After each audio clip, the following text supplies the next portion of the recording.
now are going into a kickoff, and then we will kind of push you into a plenary where we would like you to communicate, dialogue, talk together on a question that Tamara will later on introduce to you.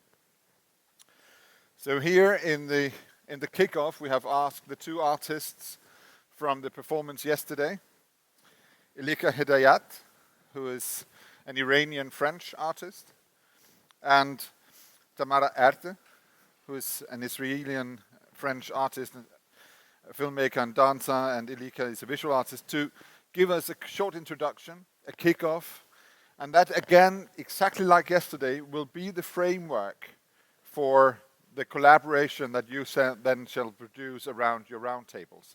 So please already now seek a table where there's only 3 or 4 sitting, so that we get a number of good, full, solid tables with 6, 7, 8 people, so you can get into a good discussion for the last hour. But before we do, I would like to give the word to Elika, who's first out, and after your presentation, Tamara will follow, and then I will do some questions, and you will again be invited to participate. So, yeah, sure. Elika. Well, hello and good afternoon to everyone. My name is Elika Hedayat. I came to France in 2004. I was accepted to study at the School of Fine Art, École des Beaux-Arts of Paris. So there I started to study visual arts. Before I came to Paris, I've done some graphic design studies in Tehran as well. Then after School of Fine Art in Paris, I started doing a sort of residency school, which called Frénois, for filmmaking, a mixture of filmmaking and contemporary art. And then I met Tamara there, and we started working together for several performances. And we hope are going to continue do other projects together. So what I do basically is film, video, animations, and drawing, and some sort of paintings as well. Well, at the beginning, I really wanted to do video and make films, and drawing was something very personal to me. I had some small sketches with me all the time. It was a sort of thing that I would do to prepare my video works. And once I showed them during a seminar that we had at school, Christian Bernard, one of our professors, when he saw my drawings, he said you should take them more seriously and you should just try to show them. I didn't really care about that because most of the time my drawings were just so quite small. So, and I had them in notebooks. It was both side actually drawings, so I wouldn't be able to show them. And it was quite personal and quite intimate for me. So when I got my diploma at the School of Fine Art, I was one of the honored students, so we had an exhibition at the end of our diploma, and there was a prize. So I got this prize, and my gallery, with whom I'm still working, she just found my work there, and she suggested to me for the first time to show my drawings in a serious way. So at that time, I was going to Iran. There was some demonstrations. I don't know if you know about green movements in Iran in 2009. So at that moment, I went to Iran for seeing what were happening there, and I started doing a series of drawings there, inspired for sure by these events. And when I came back, I presented for the first time my drawings in public. And during that time from now, I continued to do visual arts and drawings.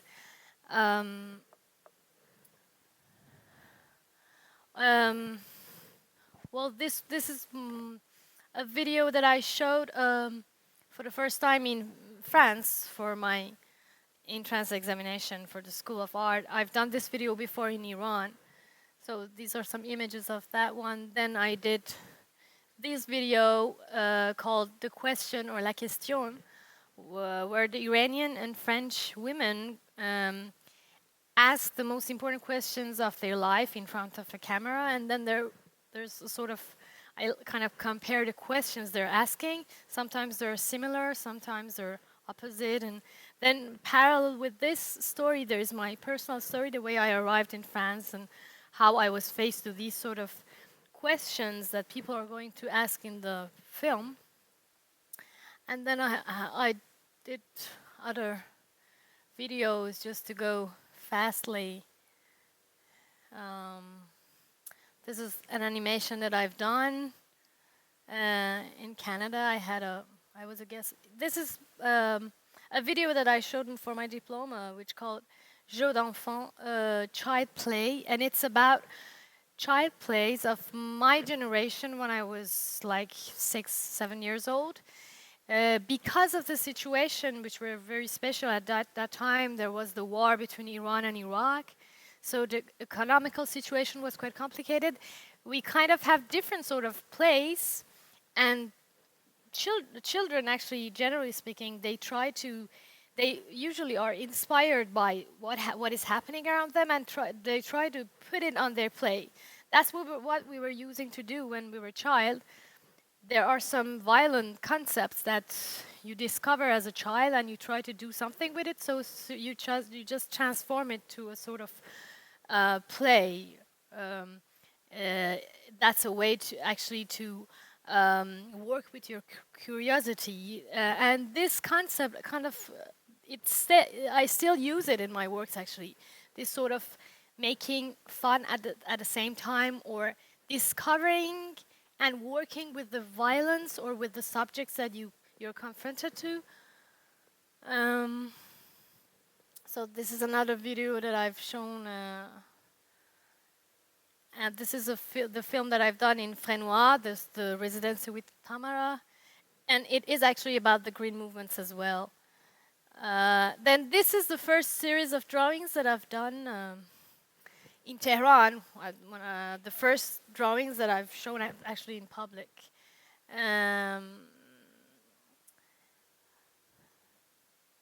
And let's just, watch them a little bit.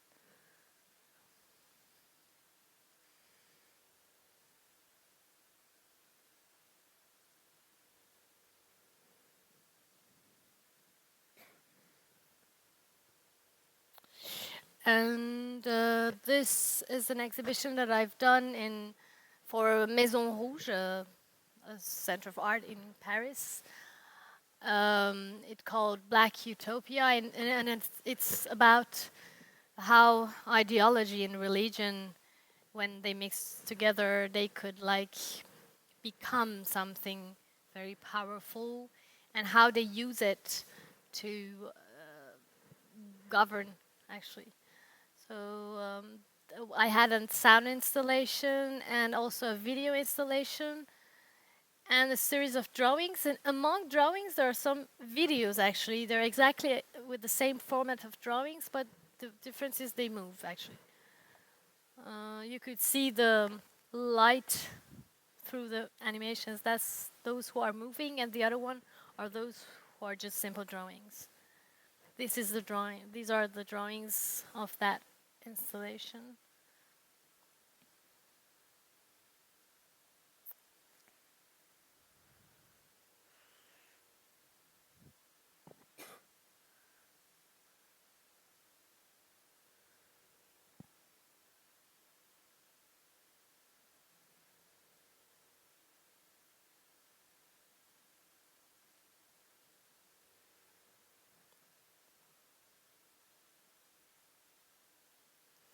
Let me just go to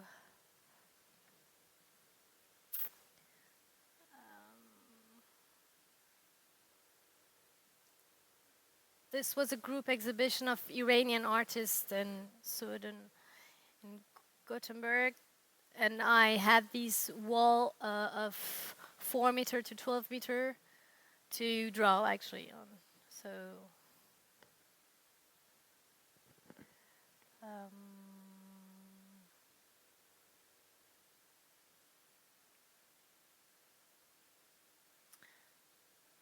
I work a lot with grotesque images, actually. And I could say I'm inspired by a sort of illustration that we use in Iran in coffee theaters to illustrate. Actually, it's a sort of theater, actually.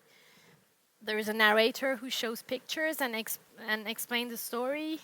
So these drawings in general, they're inspired by these sort of aesthetics, but the difference is that in those of the topics and the subjects of those illustrations are mostly mythological and religious.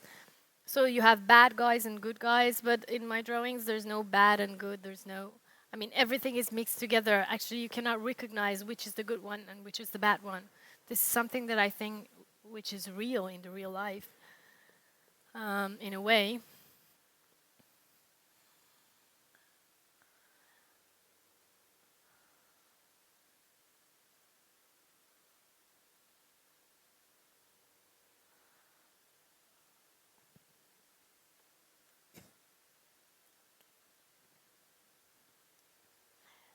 This is a performance that I've done with a dance company called Impure Company in Norway, Oslo. So this is a performance that we've done in several days, actually. We had 2 weeks, and each day we went to the stage, to the place that we had, and actually we complete the work. So at the end, you have a whole piece of work with different things. You have traces of dancers, me drawing, and then we work together, and we at the end we actually kept the whole thing, and it becomes on itself a sort of memory, collective memory.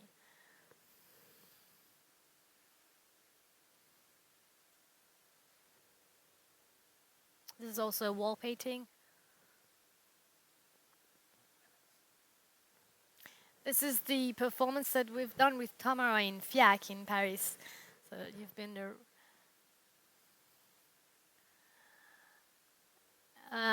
And Ecliptic Lunacy, well, as you can see in the text, is my first solo exhibition in Tehran that I've done last year. Well, I think the text is already there. I address aspects of exploitation, indifference, injustice, and degradation of public life. This is actually, to be brief, what I do in this work. So let's just go to the link, the internet link, to see the drawings with the best quality, because here they're not really visible. Yeah. You told me that I can use this for, yeah, okay. So, well, I just maybe only let you see the drawings, and then we can talk later. This was a video that I've shown in this exhibition, a video in loop of these 5 men doing something like a ritual movement. And the video is in loop. There's no beginning, there's no end. Actually, everything is all the time in loop. These sort of ritual things that make you a robot of that situation. This is what this video is about.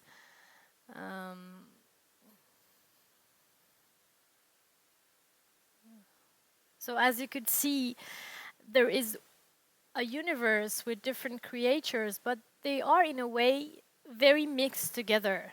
You cannot really separate them.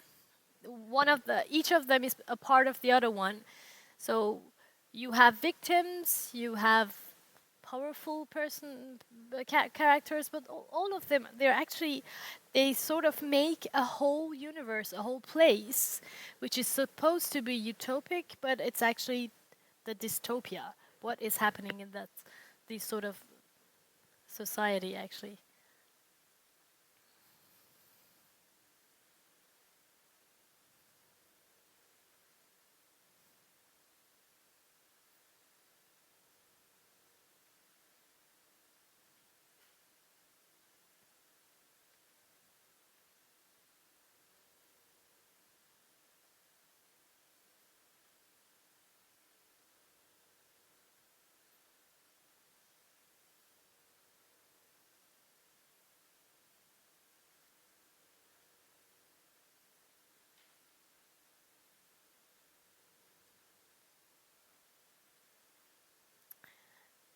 Well,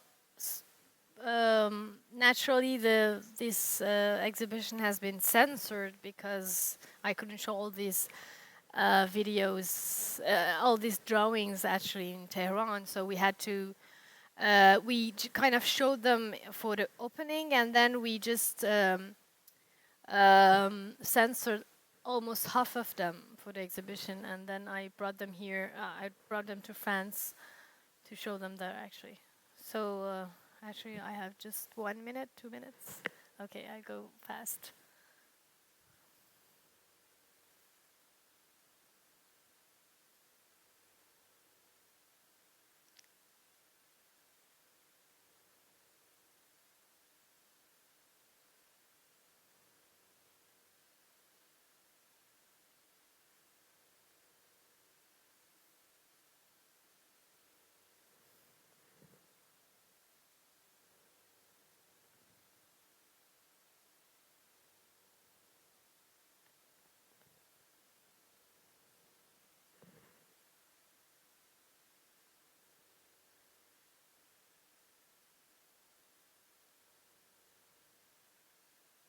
This is a drawing inspired by Fuseli drawing about cauchemar. I don't know, how do you call cauchemar? Nightmares. Nightmares, for sure.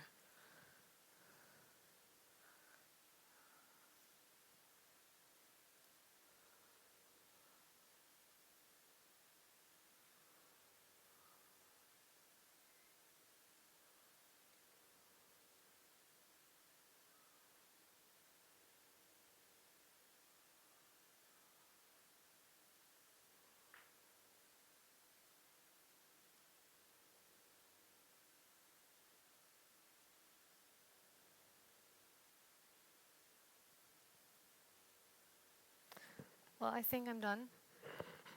There's some videos, but I think we don't have time to show them, so.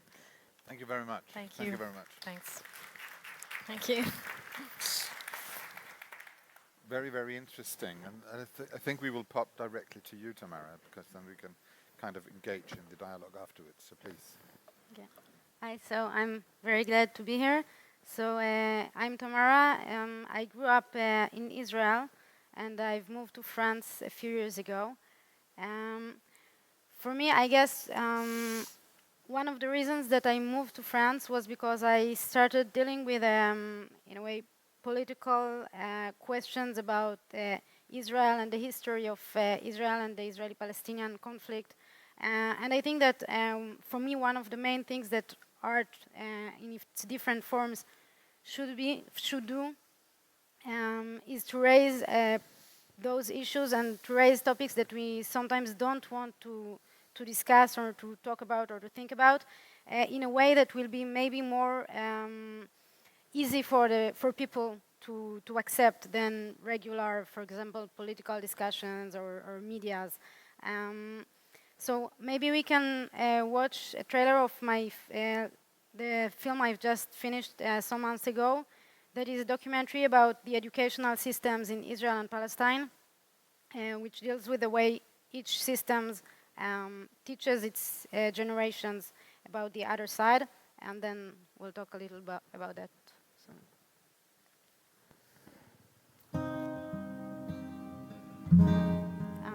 No. No. ואני מתקשרת בגלל שאני עושה עכשיו סרט דוקומנטרי על האופן שבו מלמדים על הסכסוך וההיסטוריה של הסכסוך בישראל ובפלסטין, ואני מגיעה עוד מעט לישראל בשביל זה, אז רציתי לדעת אם תהיה מוכן להצטלם. When I was in school, I never had doubts or any questions about the national history I was taught. I was patriotic, I wanted to serve in the army.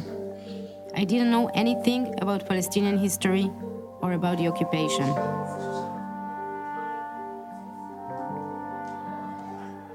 It was only during my army service that I started asking questions or having doubts.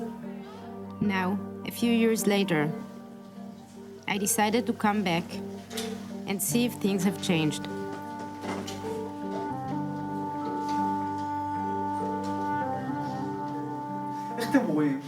מדינת ישראל עוד 20-30 שנה?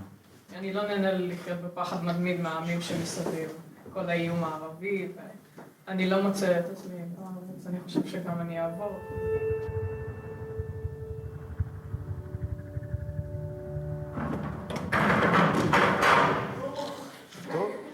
أذاكم ولا لا؟ أزعجكم ولا لا؟ مش هاي الحرية. عرفتوا كيف بدي أوصلكم المسألة هاي؟ بالضبط. هاي لخصها حمزة.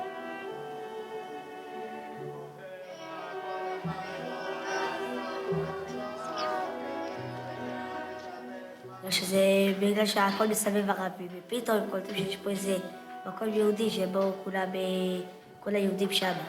ובגלל זה מתלכלים לנו כי הם רוצים פה את הארץ. ומה אפשר לעשות כדי שזה יפסיק? אפשר להעיף אותם.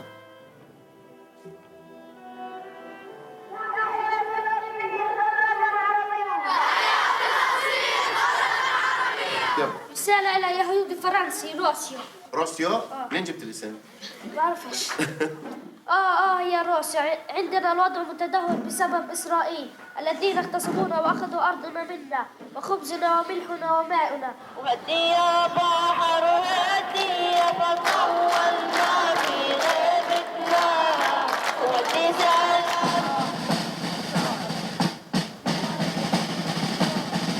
תגיד, המילה שלום, מה זה אומר?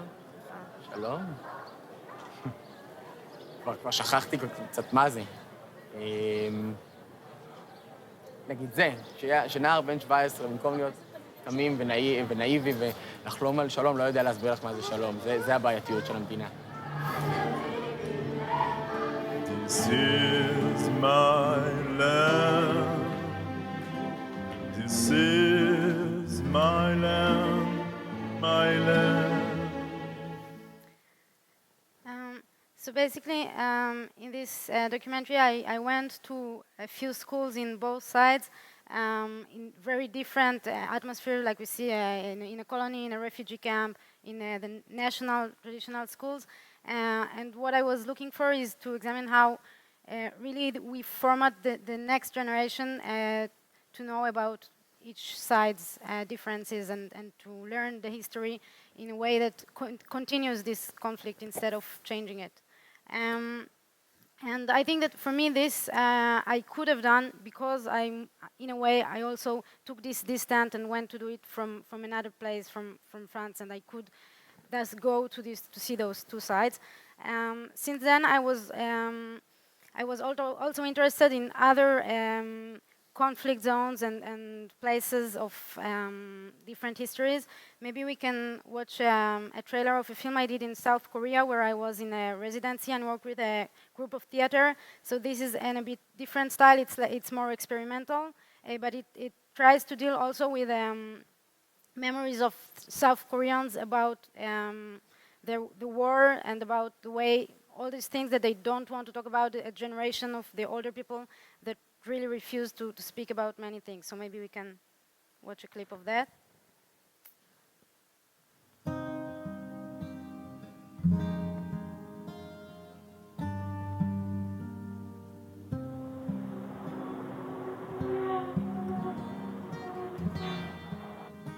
전쟁이 계속되는 동안 난 강원도에 있었어요. 난 강원도로 돌아간 적이 없었어요. 돌아가고 싶지 않았거든요. 그렇지만 난 그 길이 어디로 향하고 있는지 알고 싶었어요.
So this was filmed in an old marketplace where all those people used to be during the war. And the group of the theater, we filmed the film there, and then we also did some interactive project with those people that are. This market is about to be destroyed to become a like modern mall, and so we did kind of a last thing with them, and it was a big art happening with their participation.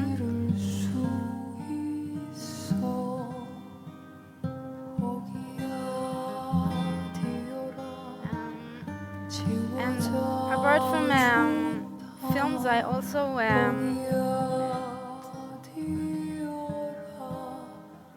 apart from films, I also do sometimes dance projects and photography. I really try to, for me, I mean, every subject needs a different medium. So I try not to limit myself to just one definition, even though sometimes it's hard, and not just to say, okay, I will be just a filmmaker or just a visual artist, and really to think about each subject and how I can treat it in the best way.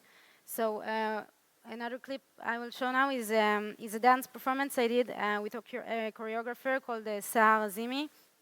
And it's about, he discovered 2 years ago that he was an HIV carrier, and he faced many problems in the Israeli society, both as a dancer, of course, but also as a gay person, and with all the meanings that it still has, even in 2013 then, or 15 now. And we tried it was a very challenging thing to, through a dance piece that is very abstract and not like film that is very literal, to try still and bring this awareness to this issue. So let's maybe see a clip.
And just to finish, maybe to go back to Israel and Palestine, that this is where I come from, and this is the main topic I work about, but in a different form maybe than what we saw in the beginning, in a fiction form.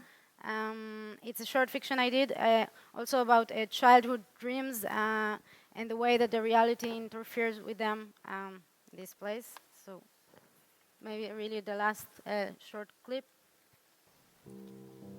بابا عشان عيد ميلادي ممكن نروح على يخرج ديزني حابب أروح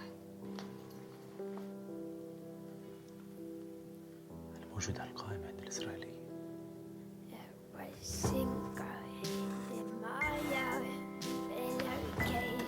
on his head. No more breathing time.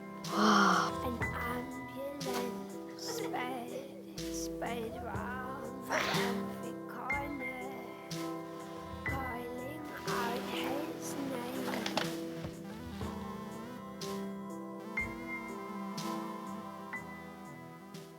So it's a fiction about a child in Ramallah that dreams about going to Euro Disney while their house is about to be exploded, and his father is making him a kind of a home-style, homemade Euro Disney just before they have to leave. So thank you. That's it.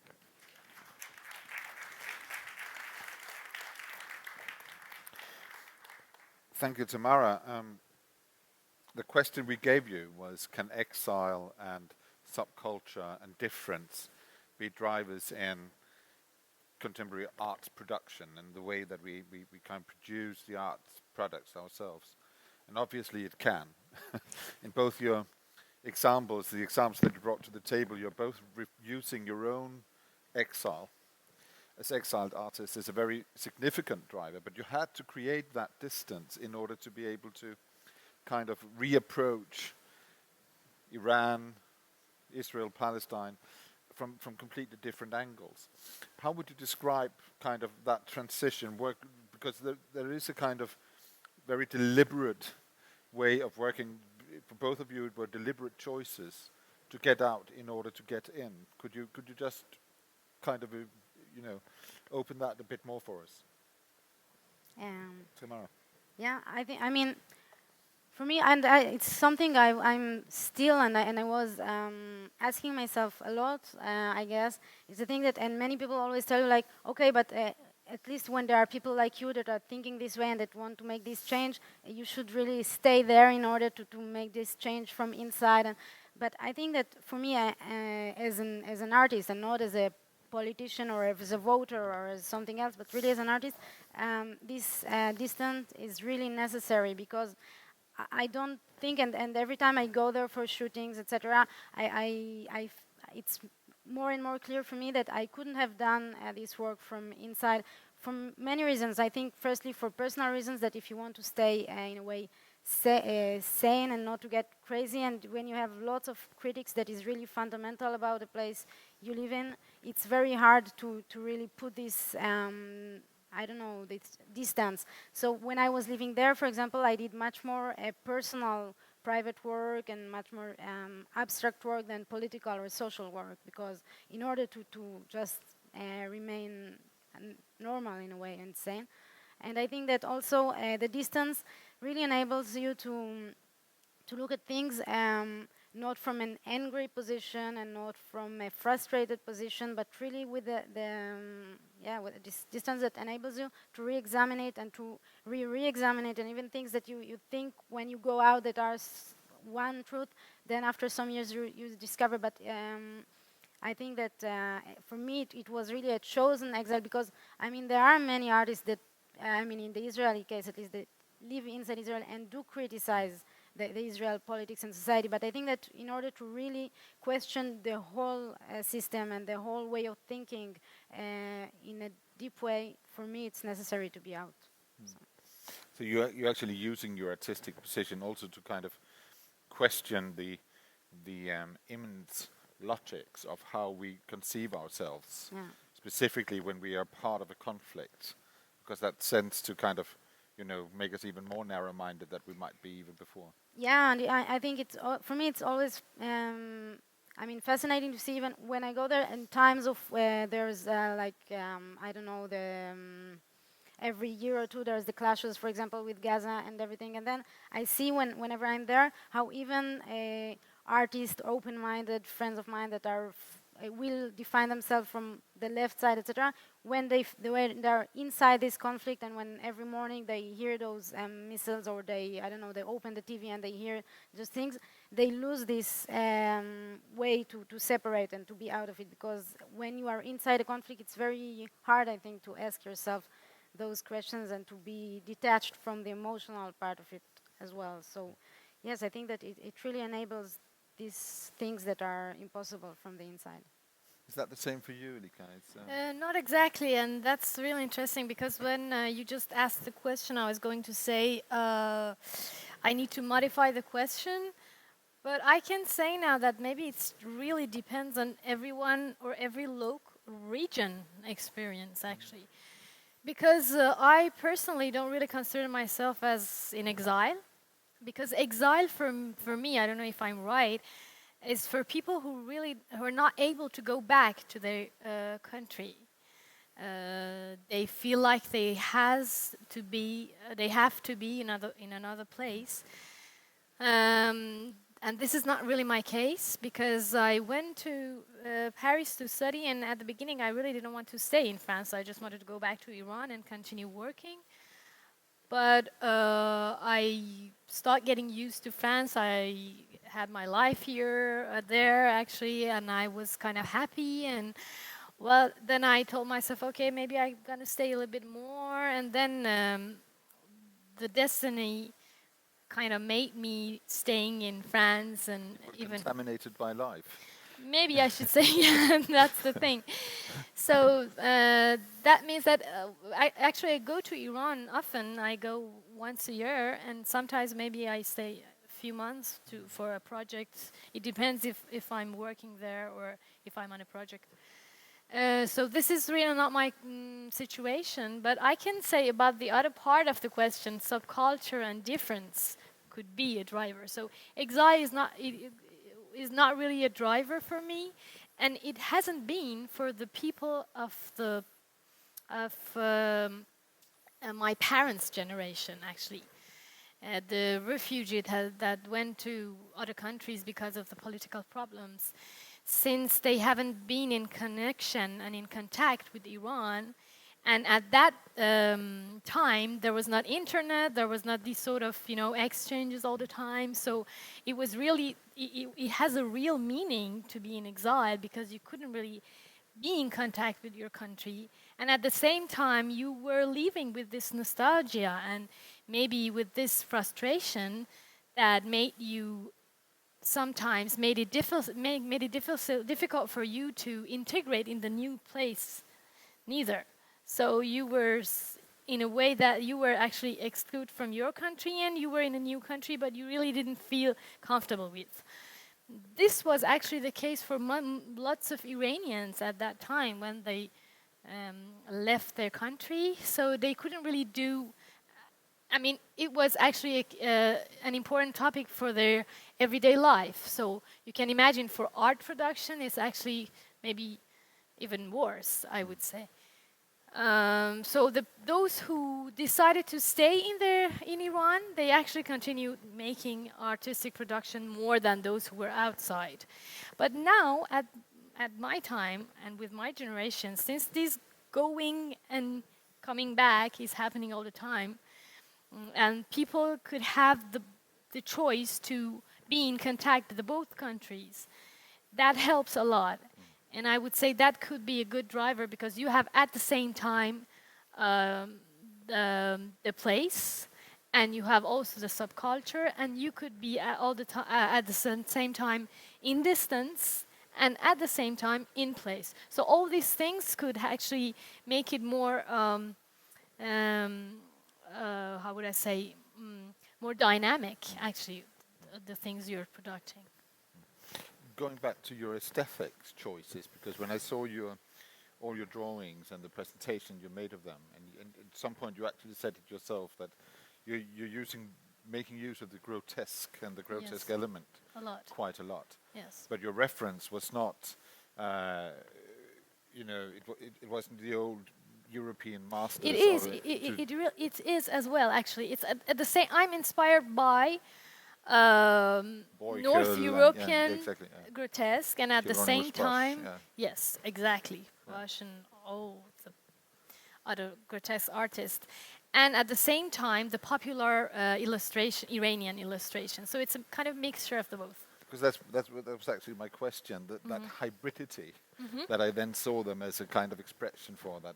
You kind of found you made your way back to kind of folk tale, and I think you described it as a theatre tradition.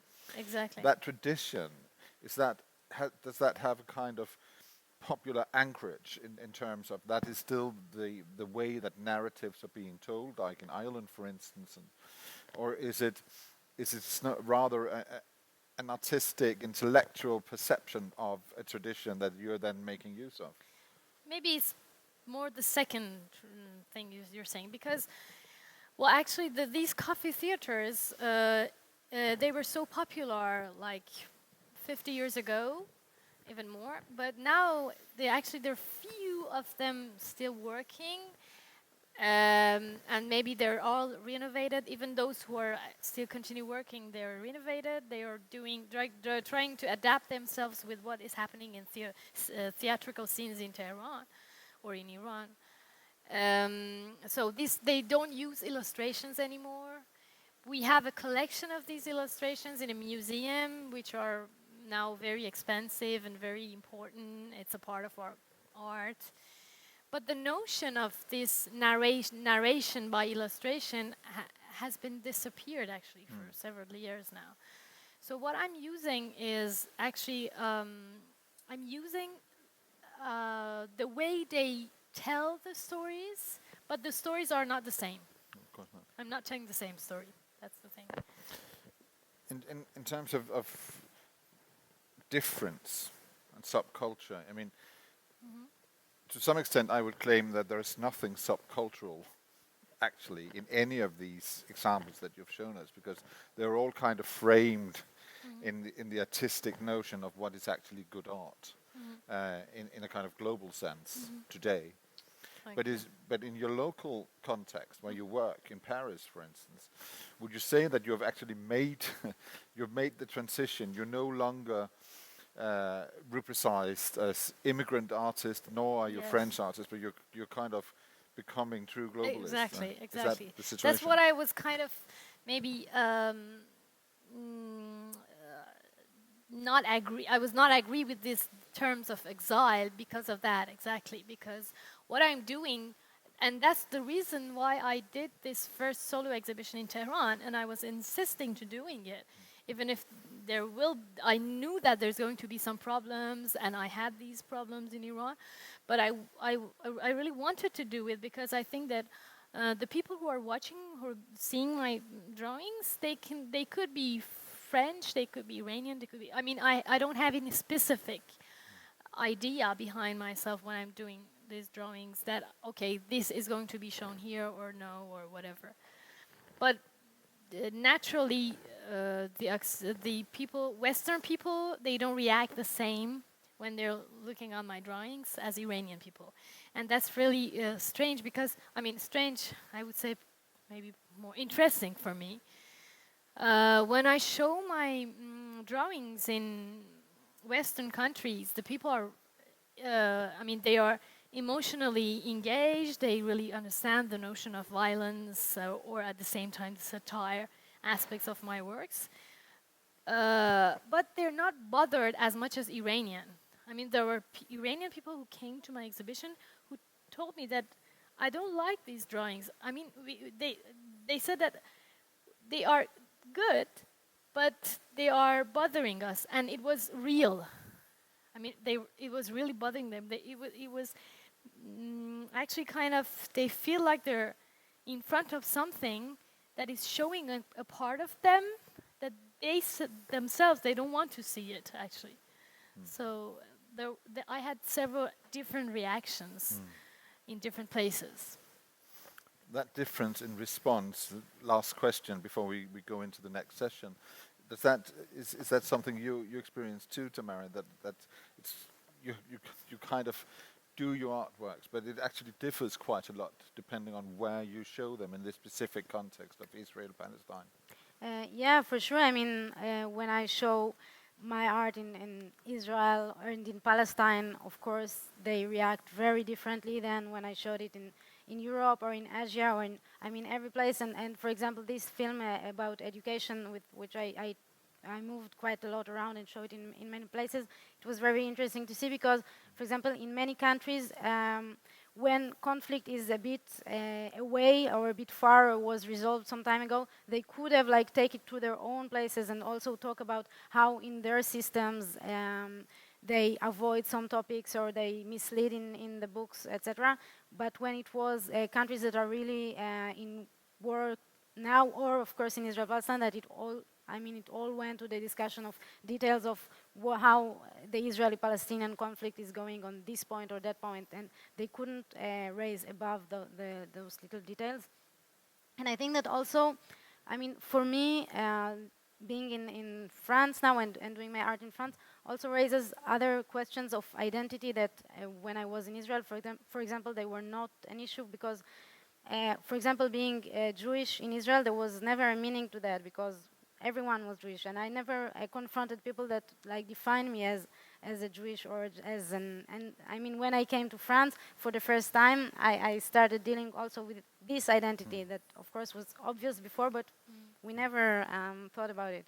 So, and of course, then you also need to redefine this because, for example, for me, I'm not coming from any religious family, or I never felt attached to this side.